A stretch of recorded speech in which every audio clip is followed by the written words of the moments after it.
ফিজাস রান্নাঘরে সকলকে স্বাগত জানাই। আজকে দেখাবো খুশকা পোলাও বা খোসকা পোলাও। এই পোলাও কিন্তু মাত্র 10 থেকে 12 মিনিটের মধ্যেই হয়ে যায়।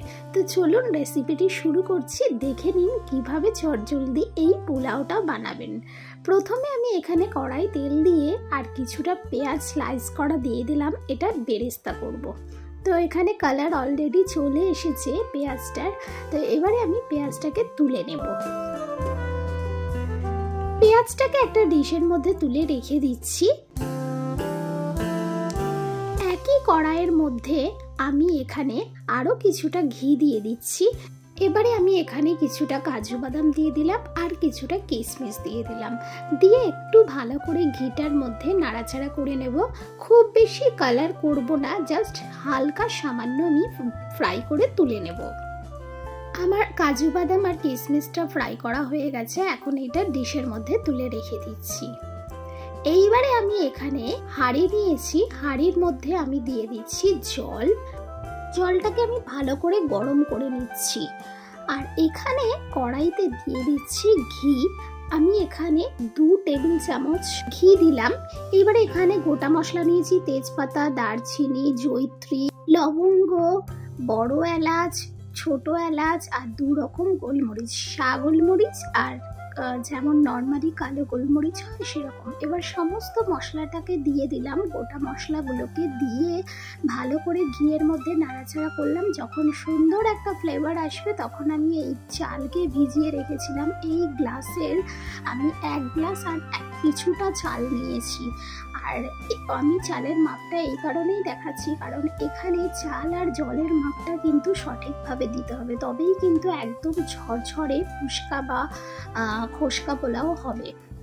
আমি এখানে চালটা 2 ঘন্টা আগে ধুয়ে নিয়ে ভিজিয়ে রেখেছিলাম। তো এখানে চালটা ঘিয়ের মধ্যে ভাজা হয়ে গেছে। এবারে আমি দিয়ে দিচ্ছি জল। এখানে আমি গরম জলই ইউজ করলাম। আর এবারে দিয়ে দিচ্ছি স্বাদ মতো লবণ। এখানে আমি চাল 1 গ্লাস আর কিছুটা নিয়েছিলাম, তার জন্য আমি এখানে গরম জল ব্যবহার করেছি পুরোপুরি 2 গ্লাসের মতো।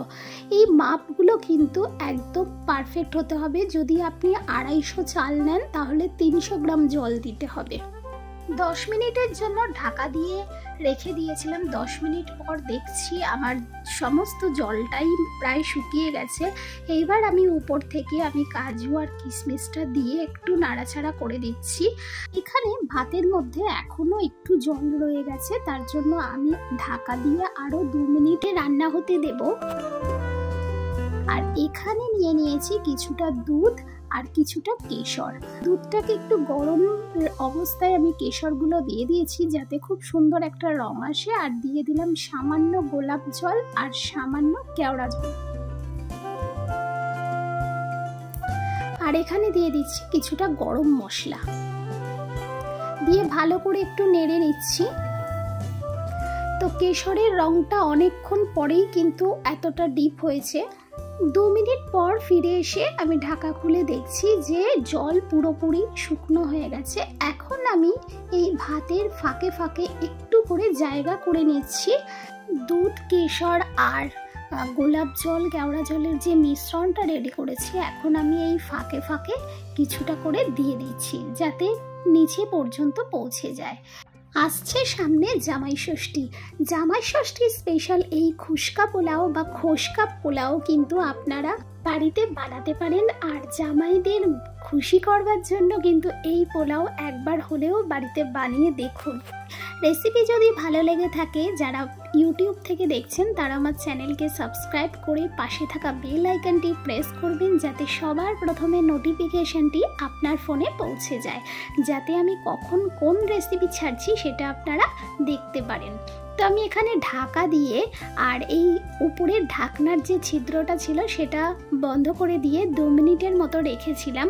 এখন আপনাদের সার্ভ করে দেখাবো যে পোলাওটা এত সুন্দর ঝরঝরে হয়। এই খুশকা পোলাও কিন্তু মাছ, মাংস সব কিছুর সঙ্গে অসাধারণ জমে যায়।